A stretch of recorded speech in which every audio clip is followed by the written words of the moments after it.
Do you know what months are the busiest on the labor unit? These ones, the end of summer, early fall, before the holidays months. I'm not going to lie, working on the OB unit in these months was wild, just as much as it was so much fun. But what I saw over and over again was that these busier seasons often meant your providers had less time to teach you, less time to educate you about pros and cons, and often less time to give you to make your own decisions. I want to make sure that this doesn't happen to you, and it won't once you join me inside of the Your Body, Your Birth class.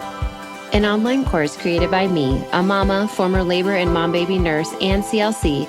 The video and audio inside this class will take you from overwhelmed, worried, and unsure to prepared, informed, and excited, and ready to chase the birth you want, regardless of how busy your provider or that OB unit might be.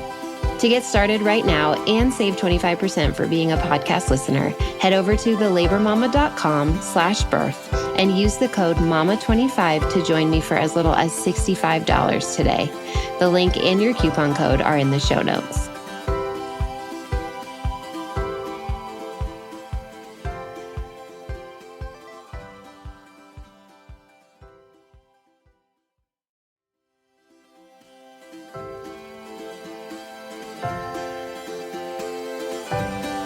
Motherhood is all-consuming. Having babies, nursing, feeling the fear of loving someone that much. And there's this baby on your chest and boom, your entire life has changed. It's a privilege of being your child's safest space and watching your heart walk around outside of your body. The truth is, I can be having the best time being a mum 1 minute, and then the next I'm questioning all my life choices. I'm Lo Mansfield, your host of the Lo and Behold podcast. Mama of 4 littles, former labor and postpartum RN, CLC, and your new best friend in the messy middle space of all the choices you are making in pregnancy, birth, and motherhood. If there is one thing I know after years of delivering babies at the bedside and then having and now raising those 4 of my own, it is that there is no such thing as a best way to do any of this. And we're leaning into that truth here. With a mix of real life and what the textbook says, expert insights, and practical applications, each week we're making our way towards stories that we participate in, stories that we are honest about, and stories that are ours. This is the Lo and Behold podcast. I am so excited to get in today's conversation with my guest today and with you. I have Hehe Stewart here with me. Hehe is a leading childbirth educator, advocate, and maternity care reform expert. She has a master's in human development. She has over a decade of experience in empowering families with evidence-based birth prep, informed decision-making, and postpartum readiness. She is a fierce advocate for informed consent. You will find that out very quickly if you follow her on any of her social platforms, reducing unnecessary interventions and then ensuring your autonomy, patient autonomy and birth. Beyond working with families, this is a cool extra that she does. She's actively involved in legislative efforts to improve women's health practices and expand access to midwifery care. She works to reform midwifery care by advocating for patients' rights, increasing birth options, and then just improving, of course, overall maternal health outcomes. She's also the host of the Birth Lounge podcast, so definitely check her out over there. She interviews leading experts in pregnancy, women's health, and newborn development. She gives parents, the knowledge that they need to navigate their birth, their postpartums with their own confidence. And then her work just continues to drive meaningful change through education, advocacy, and policy reform, like I just talked about. Hehe personally is also pregnant right now with her first 2, so we are going to get into all of that as well. Hehe, I am so excited to get to talk with you. We have been planning this for quite a few months. Why don't you introduce yourself? I kind of already said some of your official stuff, but say whatever you want about who you are and what you do, and then we'll just get into it. Yeah. Oh my gosh. Truly, it's such an honor to be here. It's just so exciting. And yeah, I'm excited to just connect with you and your listeners and be here. What a joy. So I'm Hehe. I'm the founder of a maternity concierge here in Boston. And that's how my career got started in the birth world. Then I transitioned to online education, which is the Birth Lounge. And then I started a podcast. And now I'm just like so engulfed in the birth world that I do legislative work and I travel around and I speak and still attend labors and do overnight care and lactation support and newborn support. I just I eat, sleep, breathe bleed birth work all the time. And I honestly could not imagine my life without it. And it's really fun because now I'm having my own baby and I've been able to apply these same things to my life, which is just, it's like a convergence of two worlds, like my career oriented world and then my actual real life. And it has just been the sweetest, most harmonious walk ever. I love being pregnant. I could have a million children. I love that because you haven't yet gone through birth. I'm sure you are going to enjoy it and find a ton of incredible things inside of it. But clearly you love being pregnant if right now you're saying I could have a million children. I agree. I could have a million children too. Actually, raising them all has been, like, oh, wow, the reality of that and the cost of that is like actually not practical to have tons and tons and tons. But being pregnant, yeah, what you said about that, like the convergence of like work and life and passion, I feel the same because I'd been working as a nurse on the floor in labor, delivery, postpartum when I was getting pregnant too. And I remember I had patients who would look at me and go, oh, how many kids do you have? And when I said 0, I felt like I fell down a notch. And any of you out there who don't have kids yet and you are on birth work, I don't agree with this. I think you can be an incredible birth worker without having gone through birth. But man, it was nice to be able to say, I do have a kid. Like I have gone through what you're going through, or I do understand what you're where you're coming from or why you're asking me XYZ. In that way of mom and not just educator professional. And again, I don't necessarily know that makes you better at your work, but it's just this other layer that it does add. And it's pretty fun to walk through it when you've been living and breathing it for so long, kind of from a different side of it, I guess, if you will. Yeah, I found a couple of different things actually. So first I have found that I wished that I had been a little bit more compassionate to the things that I used to label like par for the course, right? And not in a way that I ever sloughed clients off or I ever made them feel as if it was silly, but just to reassure them a little bit more than just yeah, that's totally normal. This is to be expected. Here are a couple things to make it easier. I wish I had said things like, that is really, really hard. That's just hard. I wish I had validated them a little bit more in just kind of the hardness of things. And I think for me too, because I know so much, I have found myself waiting for the other shoe to drop, if you will. For example, I never had any morning sickness. And so for the first 16 to 20 weeks, every day I would be like, I wonder if today is going to be the day that I get nauseous. I wonder if today is going to be the day that I get nauseous. And the same thing with heartburn and backaches. I just keep waiting for that stuff to emerge. I'm really lucky that it hasn't so far, but it is always in the back of my mind of all right, is today going to be the day that, sciatica shows up or, hypertension pops its head into my story. Fingers crossed that none of that happens. Yeah. But, I think a lot of people who aren't in birth work get to kind of go through it almost la-ti-da, where you don't necessarily know what is possible to come into your story, where I'm the opposite. I kind of know the plethora of things that may pop into your story. So it's just got me thinking from a different angle, which is both really cool. And, it's not a burden. I don't ever feel oh, that's too heavy. It just is extra mental load that I think people who aren't in birth work maybe don't experience. Yeah, I 100% agree. I remember those same feelings with my pregnancies too, of knowing so much is such a gift. I would choose to know everything I know every single time. But there is, like you said, this extra layer that it adds of knowing all the things that could come up.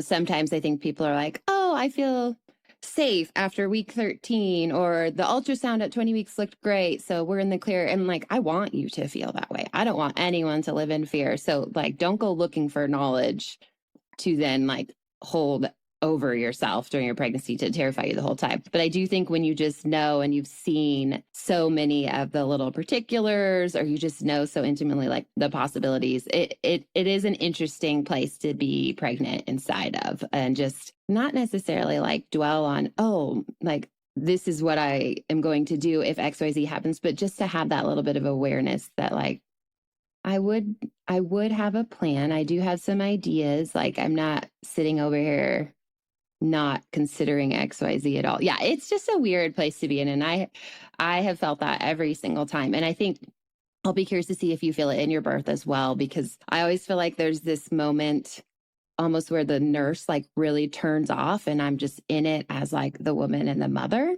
But then I'll think back and there will be these like brief snatches of where I can still remember like I'm complete and pushing. And I like remember listening to the baby's heart tone or something, you know what I mean? Like I still actually didn't turn it off. So like, I think I did, but I didn't, but it didn't hurt me. I think it did help me, but yeah, I'm sure you'll potentially have some of those moments as well, where you're Hehe the doula and Hehe the woman in labor. And it's like a very interesting, cool way to experience birth and kind of be like dancing between both of those things.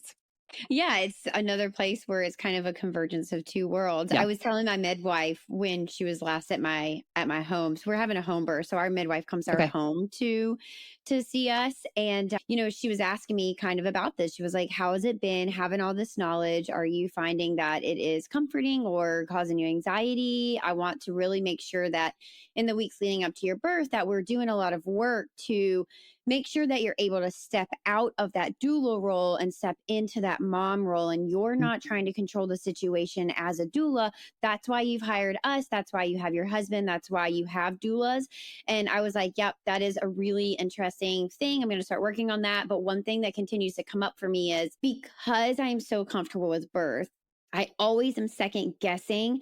Am I being too lax? Am I kind of dismissing things that would otherwise be a problem? And I don't think I am, but it is always nice for me to just text my midwives or text my doulas and say like, I think this is what's going on, but that sounds right to you guys, right? Mm-hmm. And they're like, yes, absolutely. Mm-hmm. So it's just really weird that you can know so much and have done this for a decade or more and still have questions when you apply it to yourself. It's just really wild. It's so crazy. I mean, being the person like in the driver's seat or whatever, however you want to say that, it's just different though. Like, yeah, it is, even when going back to what you said about like, I wish I had kind of validated a little more or really like heard or seen them. I think when you're in it too, it's that same of like, I'm just processing this as like a human being, not a medical professional. Like what I just want to hear is like, yeah, your thought process is great. Or this is super hard. And I'm just so sorry that it hurts today.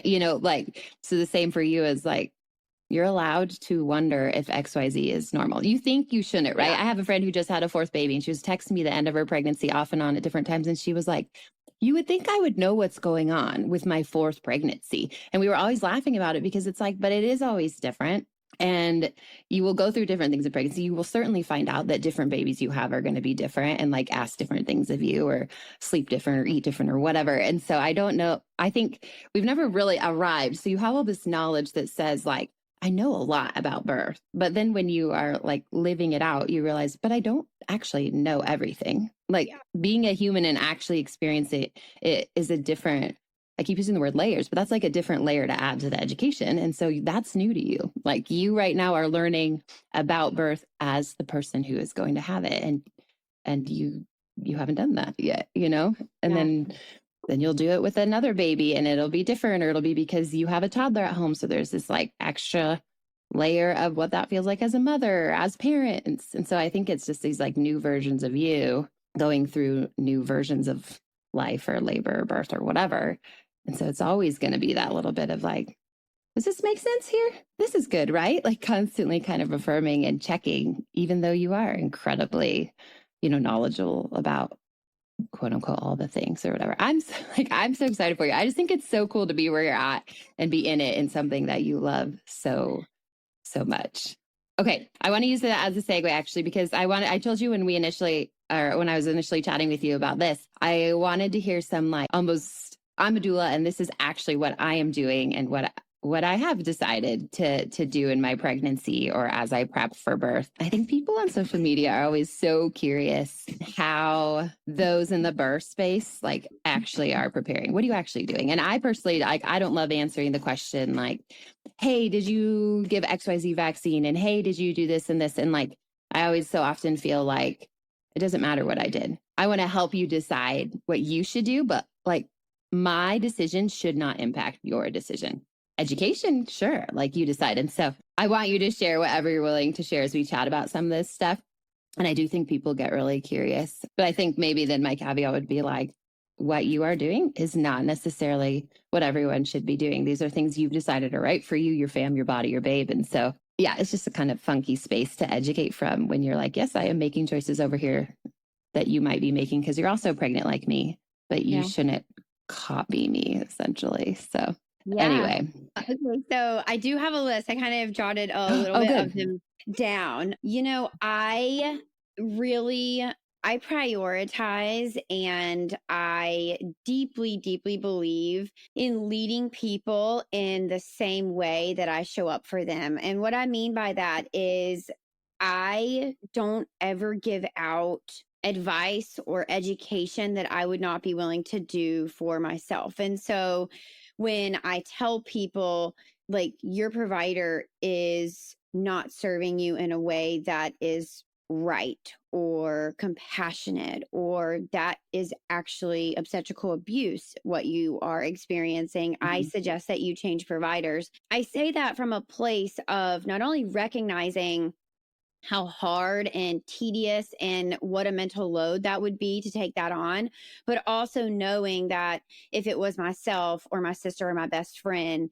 that is what they would need to do. And so when I got pregnant, I got to be honest, I was really sad. And I've talked about this online.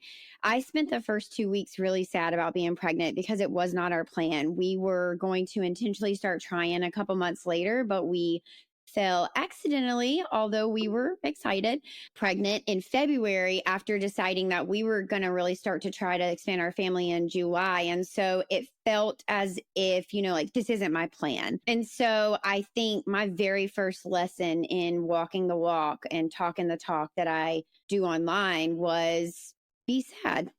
It's okay.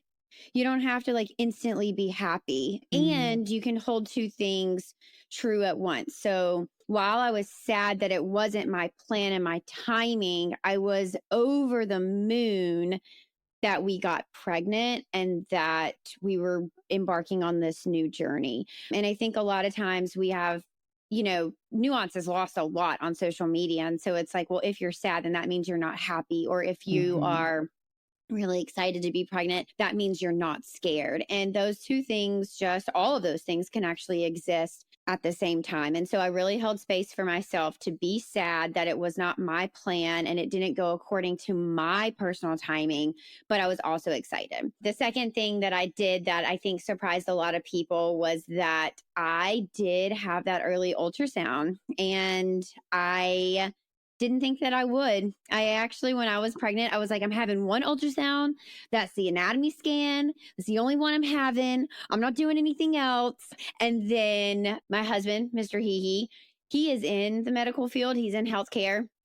And he felt really strongly that we had the 8 to 10 week scan, 8 to 12 week scan. And I really put my foot down. I said, no, I'm not doing it. It's my body. I don't want to do that. I'm not doing it. And he was like, okay, but can we have like a little bit of a discussion about it? And I was like, yeah, I'm happy to hear you out, buddy, but I'm not changing my mind. And he actually brought really good questions to me. And I said, okay, we are really lucky that we have a lot of healthcare professionals in our life as close friends. And so we consulted a couple of people, and it turns out that there was some data in that scan that I did end up wanting that I don't think that I knew I was going to be able to get from that scan. So we did have that one. And that was a really interesting point for me to realize, okay, you can change your mind at any point, and it really doesn't feel, or it didn't for me feel hard to change my mind. It was just mainly making that shift of being open to having a conversation. And I still reserved the right to say like, no, I still don't want this scan. But after talking to our close friends that we kind of use as confidants and, you know, we rely on to give us very neutral information when it comes to medicine, we decided that that was right for us. So that was an interesting moment too. And then we did something that's a little untraditional, but I think personally should be standard of care, is that when we decided that we were going to have a home birth, which I've always known I was going to have a home birth. So it was never a question of, do I get an OBGYN or do I establish, you know, a hospital-based relationship? We went with co-care. So what that means is we have a home birth team that is going to be our primary care team, and they have been our primary care team. But we also established hospital-based midwives for a couple of reasons. Number one, it was very important to me and my husband that our lab work went through the hospital instead of a third party, because we felt like the margin of error was lower because the hospital has their own lab. It's a hospital sponsored lab. They do it every single day. There's no mail in and mail out. You literally go to the hospital, you get your blood drawn, they run it right there. We felt personally, and you certainly don't have to share in this listening, but we personally feel more confident in a hospital based lab rather than a third party mail in lab. So that was one of the things. The second thing was, in the event of a transfer, whether that happens sometime in pregnancy or labor or even postpartum, we did not want to be received by hospital staff that did not know us, was unfamiliar with our case, had no idea what our birth goals are, didn't know us as a couple. And so we established hospital-based care. We also had our scans done there. So both our 8, 10, 12-week scan, that first scan, and our anatomy scan was done at the hospital. And so it was read by providers that knew us, had our medical record, and had seen us before. So those were really important things. And then the last thing that we really did in the first trimester that was really important to us is I only interviewed home birth midwives that were breech trained. I did not want a breech baby to transfer me to the hospital for a C-section because they weren't trained in it. Now, if I have a transverse lie baby, happy to have a C-section there. If we get into labor and we find that the labor course is not progressing in a way that is safe any longer, happy to have a C-section there. But based on skill set, I did not want to be forced into a cesarean or an ECV or, any other like medical intervention based on skill set alone. And so when we were looking for midwives, we were looking for midwives that had certain credentials that were very important to Mr. Hehe because of his background in healthcare. And for me, it was really important that I had someone that was qualified to do breech birth because I personally feel okay with breech home birth. I do have a question about that. How did you, when you say qualified for a breech birth, did you learn this about them via like interviews or speaking with them in their own experience? Because obviously here in the US, like we're not qualifying anyone for breech birth anymore. So it's just, we're losing the practice art even of it. And so is this just what you would learn when talking to them about their experience with it and their comfort level with it and all of that? Yeah. So some people had it published on their website. And so they went to the top of our list. And especially if they had their credentials listed on their website, and then we could cross-reference that. So when you have a licensed midwife, you can actually look up in the database, just like you can for nurses and for physicians. There are databases that will keep up with the licensure. And so our very first step was to make sure that their license was up to date and that they truly held a license. That is not breech, obviously, like what you said, like we don't license anyone for breech. And so people would either publish what they had done for breech, or in our interview, we would ask, do you have any breech training? Yes, I do. No, I don't. If they did, we would say, tell us about your breech training. Where did you take it through? How long ago was that? What are you doing to keep up those credentials? How many breech births have you attended? When was the last one that you attended? Out of all of the ones that you have attended, help us understand which ones transferred and which ones were born successfully at home. And then we also looked at transfer rate for non-breech births too. And so I think a lot of people think a 0% transfer rate is awesome. And for me, that is scary. You don't want a home birth midwife that never, ever transfers, because that's just unrealistic, to be honest. Not all home births are going to transpire as a successful home birth. And so we felt comfortable with anywhere from a 5 to 15% transfer rate. And when we interviewed the midwife that we hired, she shared her rate, and it was right in the middle of that. She said, I transfer anywhere from like 10 to 12% of the time. And she said, very few of those are emergency. Almost all of them are for pain relief and rest. And she said it's a discussion between us and we kind of just decide like now's a good time to go in. And the other thing that she said that really gave us a lot of comfort was that she proactively transfers. And so she said, I'm not going to wait for an emergency to happen. And she said that doesn't mean that emergencies don't come up, and we do have emergency transfers. That unpreventable. She said, but if I can see that we are starting to have an infection brew, you are starting to slow down and lose steam, your baby is starting to look a little funky, like still very strong, but I'm noticing different patterns. She said, my just preference is to go ahead and get you to the hospital so that we can avoid any sort of emergency. Obviously, as the mom, that made me feel really good. And then I think my husband felt very comforted by that. Just he's also been an EMT for nearly 15 years. And so, you know, when you talk about emergencies, he has seen a lot. And so I think just for both of us, it was really, really comforting to hear that she is not going to wait until things are so bad where she is transferring to a place where I'm barely hanging on. Our baby needs emergency support, which is the worst nightmare for everybody, right? It's the worst nightmare for me and my husband. That's the worst nightmare for a baby and the hospital staff that receives you. It's not fair to them either. Yeah, it's hard. It's interesting to think about that idea of providers who have like 0% rates on transfer, or if they're like, oh, I never do a episiotomy, you know, something like that, where you're like, that's actually a red flag, right? That there could be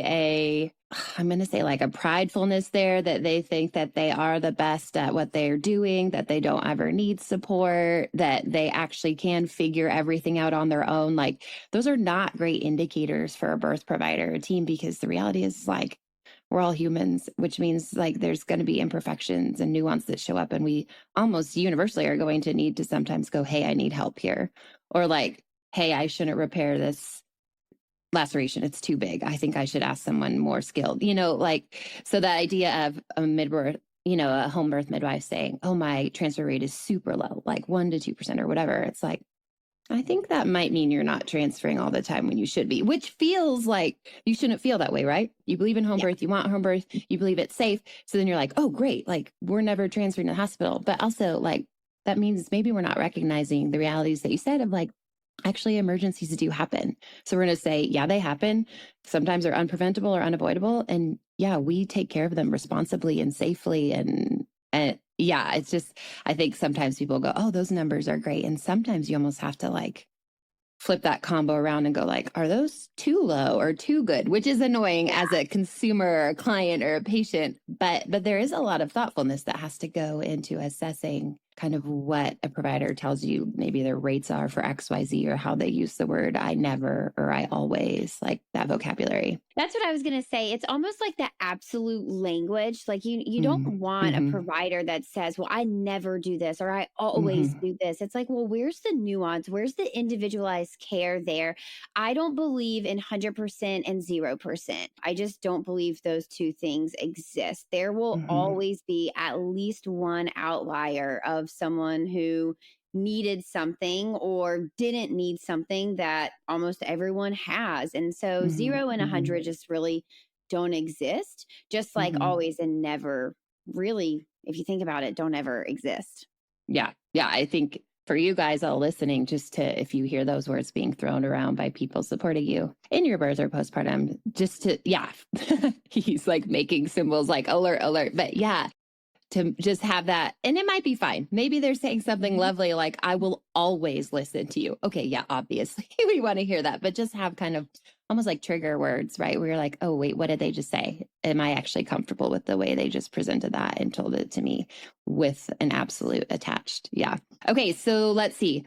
That has you prep for birth, prep for your home birth. Anything as you're getting closer, because I know we're getting closer to actually meeting this babe, that you're really doing like really specifically in regards to like mind, body, to actually prepare for this labor process, and ideally like doing it the way that you hope to do it. Yeah, absolutely. I think being really mindful is something that has been on my mind the whole time. So I have incorporated a meditation process, and I did this right when I found out I was pregnant.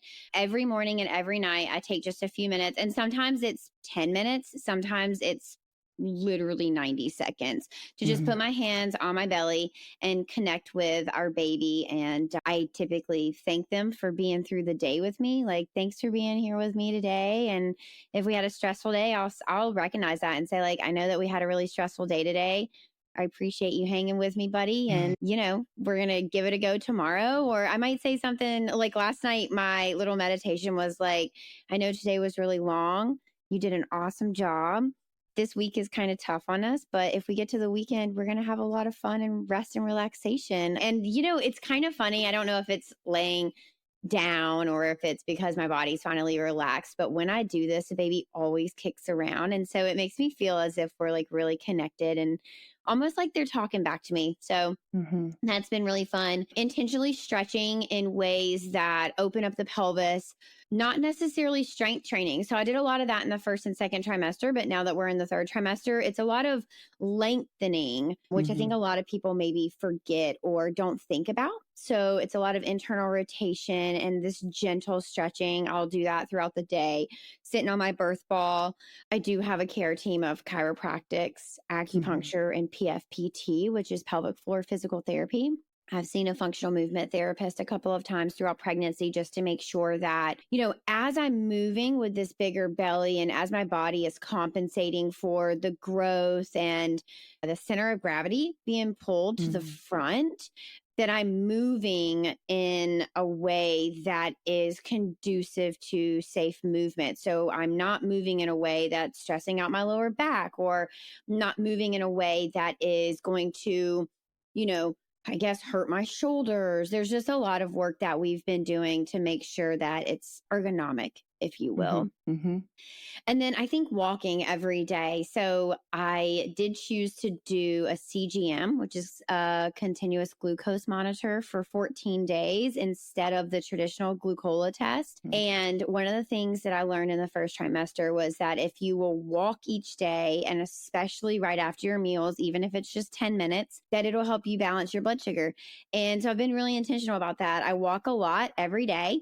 If I don't have time to truly go on a walk, then I will make sure that I just hop on my walking pad for about 10 minutes after I eat, especially those carb heavy meals. So pasta or like bread. Then I'll walk it out. And we just got our GD test results back, and I don't have gestational diabetes. So I personally feel like it worked, which, not to say anyone listening, like walking is the surefire way to not have gestational diabetes, right? Like a lot of that is your placenta, and a lot of that is hormones and genetics, and there's a lot of influences, but I do feel like being active helped balance my blood sugar. And the CGM for me was the right choice because it gave me real-time data. It connected to an app to my phone, and I could see exactly what the foods I was eating was doing to my blood sugar. And so I was able to accommodate that. And I actually wore a CGM in the first trimester to learn about what were foods doing to my blood sugar, because I had never paid attention to that before. I had never looked into blood sugar. I had never paid attention to what I ate. I just always ate kind of clean and healthy. But funny story about that is I didn't really, you always think like, oh, I'm eating so clean and healthy. I, in the first trimester, had biscuits and yogurt in the morning for breakfast. And it was like a biscuit with butter and jelly. And I, in my brain, was like, this is so healthy. I am doing so good. Yeah, you're laughing because you're like, wow, what did that do to your blood sugar? Well, it spiked it. And and yogurt. So I just had no idea, right? Like, well, in my mind, it was like, it was Greek yogurt. It was 14 grams of protein. That was my protein. The bread was just like yummy. I love biscuits. I'm from the South, right? And I didn't realize like, there are different types of protein. So like, yes, you're getting 14 grams of protein with your Greek yogurt, but all that's sugar. Whereas if you would eat meat or vegetables first, or I learned actually to have water first and forego my coffee. So my routine is water, eat, coffee, where pre-pregnancy, I would wake up and have, a cup of coffee on an empty belly. So it's just been little shifts like that have helped me. And I think really getting to learn my body with that CGM was so empowering, because now I know kind of what to eat, even though I thought I had a pretty good handle on it. It changed a lot, obviously, because, that biscuit, it'll get you.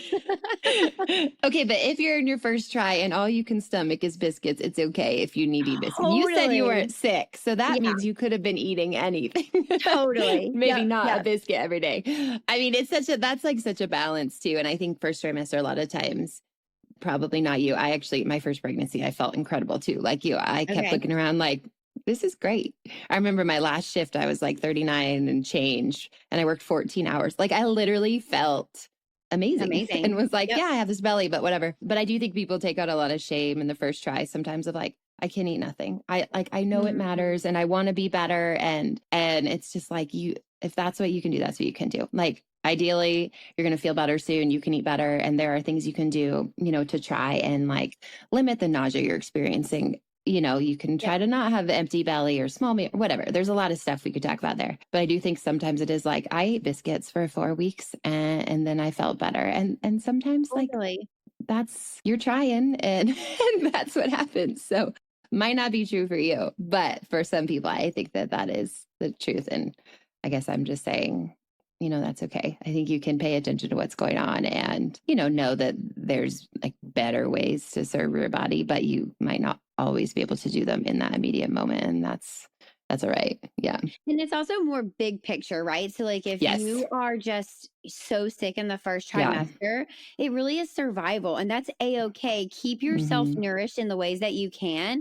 We've got the second and third trimester to make up for that. I just went through this when I had 8 weeks of consistent travel, and I kept having these recurrent thoughts of like, I'm really not eating as well as I should because I'm in an airport twice a week. I'm traveling at least once a week, which means I'm in an airport to fly out to wherever I'm going. And then a couple days later, I'm back in the airport flying back home. And, airport food is lacking. It's so hard. And it was really nice to have my husband remind me like, this is 1 day out of the week, or this is 2 days out of the week. When you're home or when you're at your destination, you're still eating really, really well. So don't dwell on one trimester, or don't dwell on 1 day out of the week that you didn't eat well, or that you had a lot of sugar, or you didn't hit your protein intake. More so think about, in the last 4 weeks, have I hit 80% of my goals? Great. In the last trimester, have I done really well? More than I have not done well? Then awesome, you are succeeding. So and the same thing with prenatal. So that is another thing. I have found it so challenging to remember to take a prenatal. I know how important they are. I'm always telling people like, take your prenatal. And then I will get to the end of the day, I'll literally climb in bed and I'm like, crap, I did not take my prenatal today. And then it's a, mental struggle of like, do I get out of bed? Because that's an Olympic sport. It's like, do I get all the way out of bed with this heavy belly, walk all the way downstairs? My prenatal is a powder, so I need to put it in milk. So do I make the prenatal, drink that fast, come all the way up, try and get comfortable again? So it's, again, we are striving for that 80-20 split, or some days I'm literally just striving for 51%. If I did better than I did not, then I'm happy with myself. That's perfect. I'll just give you some advice and say, pull that into motherhood once baby is here too. And maybe sometimes you won't even hit 51-49 and that's okay too. Sometimes it's literally like, did everyone survive today? Great. We're all alive. Great. Wonderful. Yep. We're loved. We're here. It's great. I know. Okay. So I know you mentioned you're in your third try. So we're kind of getting to that, like, okay, we're getting close. Anything specific where you're like, I love this, I'm going to eat those dates? I don't know, whatever. As you get kind of closer to that, we'll call it like that end point where people are really thinking about, I want my body ready to go into labor. I want, physically, mentally, what you're eating, whatever. Yeah. Well, I am on my birth ball right now as we record. So I'm spending a lot of time on my birth ball, just getting, the hips aligned and loose. And I think posture's been a lot on my mind. While I have breech trained providers, I don't necessarily want to have to use those skills of theirs. I'd love to have just a regular head down baby. It's nice to know they have those skills should we need them, but I am doing what I can to try and keep baby head down. We do have a confirmed head down baby right now. I think as far as eating, I'm really just focusing on protein a lot. Yeah.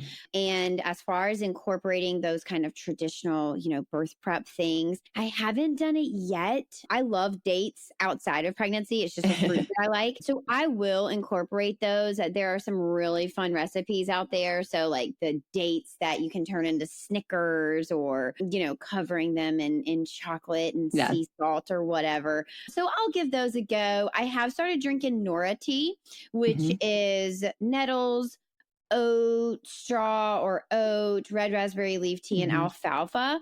It's good. It's a uterine toner for anyone out there listening that's like, what is Nora tea? Yeah. Very similar to red raspberry leaf tea, but just has a couple of other ingredients in it. I find that it's yummy, but I'm a big tea drinker. So if you don't like those kind of earthy flavors, feel free to add it to some lemonade or add some honey to it or whatever you want to make to make it delicious. And then I think just hydration. I recently switched from salt-based hydration packets to plant-based hydration, Mhm. which is coconut water, or that's what I've chosen, because I was noticing at the end of the day a little swelling. Not anything concerning or uncomfortable. My blood pressure was totally fine. It was mainly like my toes and my ankles, and I had been sitting for the most part, so it's not like I was on my feet either. But I did find that switching to coconut water has almost completely decreased that. And then another thing that I've incorporated is doing just like legs up the wall. I'll do that Mhm. at least once a day, usually around the middle of the day. So I go and lie on our bed. The head of our bed is backed up to a wall. And so I will put my butt against the wall, kind of where our pillows typically are. And I'll put my legs straight up against the wall where they are pointed, where my feet are pointed towards the ceiling. And that way it just gives my legs some drainage. Not only does it help kind of the blood flow and circulation, but that lymphatic drainage as well. And so that has Mhm. helped too. So protein is kind of the hardest thing to get in. So I do protein powders at least once a day, sometimes twice a day, just to help Mhm. get me over the edge of what I'm doing. And it's based on your weight. So you should be eating protein based on the size of your body. And that's kind Mhm. of what you need. Yeah. I did a interview a while ago with Lily Nichols, and Oh yeah. we were talking a lot about the protein thing and Mm-hmm. just how it's just so important. And we know that and we hear it, but actually like getting what you need can be just so hard. So we chatted a little bit about like, is it okay if I have to do, powders, if I literally can't get it all? And well, yes, I get that it's better if it's coming from food, but isn't it, better to just get enough? And if that means you're eating a protein bar, sometimes like that's what that has to look like too. And so I think it's another one of those, like, we're trying to do the best we can here, which means like if we're trying to get enough protein, however you can get it, great. Like just try to get that protein. And that's kind of like the big goal for sure. Totally. That's, it goes back to that like 80/20. Like, are you doing better than you're not? And for me, protein powder is just such an easy way to get it in. Of course, I recognize that if I could eat a big chunk of meat 3 times a day, that'd be great. But Mm-hmm. that's just not feasible for me. It is actually Yeah. so hard to hit protein goals. And again, for someone who, if you're like me and you're like, I've never really thought about what I ate, I just kind of intuitively ate, and you're now trying to pay attention to all these things, it's daunting. I mean, it can just Mm-hmm. feel like a lot of mental health. There was a period in my pregnancy where I was calculating, like, all right, am I hitting my goals? And it's just a lot. Like at the end of the day, I'd be like, all right, well, I'm still 21 grams short. Like I Yeah. need to have a protein shake, I know. And so there's a balance there too. Like you don't want to be driving yourself nuts mentally of like, oh my gosh, I'm 3.5 grams short. Like, okay, that is Yeah. probably totally You're fine. But if you okay. get to Yeah. the end of the day and you're 40 grams short, that's kind of a lot, that's like a piece of chicken, or that is maybe 2 scoops of your protein powder. So Mm-hmm. finding that balance can be Yeah. challenging for sure. Balance in What motherhood, is it? What balance is in it? everything. Okay, that's like kind of a good segue. We really should wrap it up, but I wanted to talk to you about this like really quickly. One of the things I love about how you show up online is when you've said it in this conversation already about how you like walk the walk and talk the talk, like that it all goes together. And two, a while ago, I watched you did something in your stories, like ask me anything or assumptions you have about me. And it was funny because I think you got, I don't remember it specifically, but I feel like someone was like, you're really conservative. And then someone was like, you're really liberal. And then you did this post the other, and I'm not going to ask you to tell us your political leanings, and then you did this post the other day, one of those like, if I wasn't scared to offend you, here's some things I would tell you. And I think those are so interesting and kind of part of this conversation of like people trying to figure out like who you are or where you're coming from. And I feel like you're constantly almost like, I don't want you to know like what I've heard you say, like, I listen to people from all sides of the spectrum. I guess I would say like politically and as it impacts, your work and what you do. And then in this post as well, I felt like it was like, some people might think this seems a little conservative. Some people might think this seems a little liberal. So I guess the question in that is like, what's the goal there for you, both as a person and as an educator, of kind of like dancing between all of that and being like, I guess, a well-rounded person and educator? Well, thank you for that. I really do take that as a big compliment. For me, it's neutrality. It's just safety. It's that you should be able to come to me and know that you can be on the far right of the political spectrum and you're safe with me. And in the very next call that I have, someone on the far left of the political spectrum can come to me and they're equally safe with me. Someone who believes deeply in pro-life agenda is very safe with me. And someone who believes deeply in pro-choice agenda is very safe with me. I do not judge people. And I know that there's a lot of people out there who actually say that and they don't mean it. I actually do mean that. There is never a time where I look at someone, I'm like, wow, I am judging you so hard. It is typically, for me, it's like, wow, I feel so honored that this person feels safe enough to share this part of themselves with me. How can I show up and serve them in a way that will help make their life better, that will help make their pregnancy easier, that will help empower them to have the birth that they want? And I think something that is lost a lot in the conversation of neutrality is that, especially now, we just have such a tough climate of everything, healthcare, political, just like trying to get along as humans, is that I am truly able to have and hold my own personal beliefs and check those at the door. And they have absolutely no bearing on the way that I show up for people and I serve them. I won't say that that doesn't impact the way I vote. I mean, I deeply, deeply believe in women's rights. I deeply, deeply believe in the freedom of choice. And so people often are very confused about that. And they're like, well, how can you be both of those things? And I'm like, well, if you think about it, they're actually quite similar.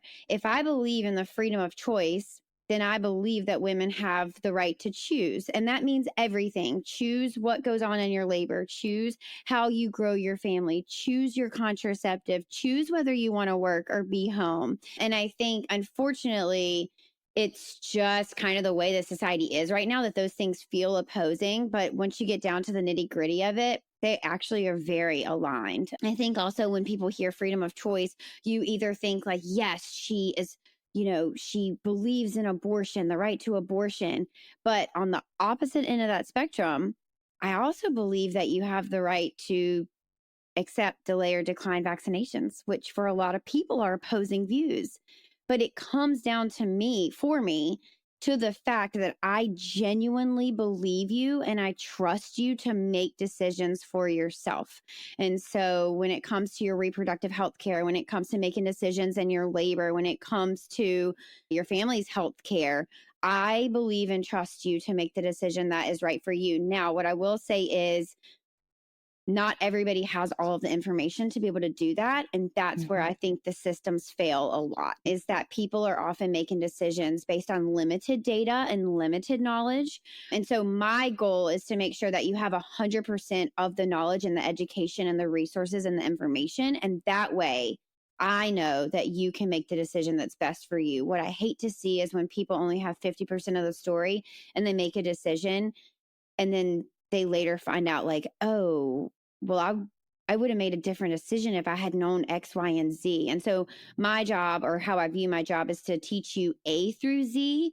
And then you're able to kind of show up and make the decisions for yourself and your family, your birth and your baby that feel good to you. And I'll support that, whether that is changing providers, requesting a procedure that you didn't think you would want, requesting a procedure that your doctor is saying you don't need, declining a procedure or an intervention that your doctor is suggesting, or just simply saying, not right now. I still would like some time to think about this before I make my decision, even though I hear you very clearly on what your clinical recommendation is. I still would like some more time. So yeah, for me, it's all about neutrality, and that you can come to me from any walk of life, from any background, with any problem, with any goal. And not only are you safe with me, but I'm truly going to give you really unbiased care. I'm just going to tell you what your options are and what the data we have and where that data leaves gaps, right? So what does the data not give us? What data do we not have, especially in women's health? I mean, there's so many times where I say like,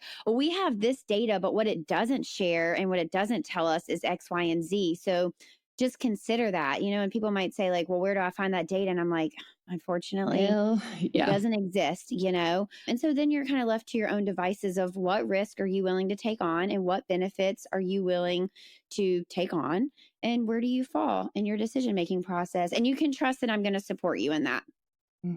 Thanks for sharing all that. I just love watching people try to figure people out sometimes online. And you're like, that's not the point, I think, is kind of what I hear you saying. Like, the point is you, and I'm available to you, whoever you are. And I think that you can see that kind of in your account sometimes and in your social spaces. So if that's the goal and that's how you want to show up, you're doing it. Thank you so much. Well, I feel very seen and heard. And that is the point. The point is that my personal beliefs don't have any bearing on what you should choose. And I'm still going to show up every day and give you the education that you need. And I'm going to support your choices that are best for you, because this is your life. It's for you. Yeah. Yeah. Okay. I will drop all of it in the show notes because I know, but why don't you just really briefly share like your Instagram handle, your website, and then we'll have it down there for them too. Sure, absolutely. So you can find me on Instagram and TikTok and YouTube and all the things at Tranquility by Hehe. My podcast is The Birth Lounge Podcast. And then my childbirth education is The Birth Lounge. And you can find that at thebirthlounge.com/join. Okay, perfect. And then I ask everyone this when we jump off this call, what's something in your life right now that's sparking joy for you? It can be anything, big, small. This pregnancy has just made me so joyful. I love it so much. I love being pregnant, and I'm actually genuinely excited to give birth. So yay. Well, I love giving birth, so I would do it over and over again. And I feel like you're going to feel the same. So I'm super excited for you. Maybe after the baby is born, someday down the line, you can come back and share your birth story, because I love to hear a good birth story too. Thank you so much for chatting with me. It's so fun to talk to you, and really just to talk to someone who is so clearly so passionate about what they do. It's a lot of fun. So thanks. Thanks for having me. Thanks for letting me hang out with you guys. Of course. Thank you so much for listening to the Lo and Behold podcast. I hope there was something for you in today's episode that made you think, made you laugh, or made you feel seen. For show notes and links to the resources, freebies, or discount codes mentioned in this episode, please head over to loandbeholdpodcast.com. If you aren't following along yet, make sure to tap subscribe or follow in your podcast app so we can keep hanging out together. And if you haven't heard it yet today, you're doing a really good job. A little reminder for you before you go. Opinions shared by guests of this show are their own and do not always reflect those of myself and the Labor Mama platform. Additionally, the information you hear on this podcast or that you receive via any linked resources should not be considered medical advice. Please see our full disclaimer at the link in your show notes.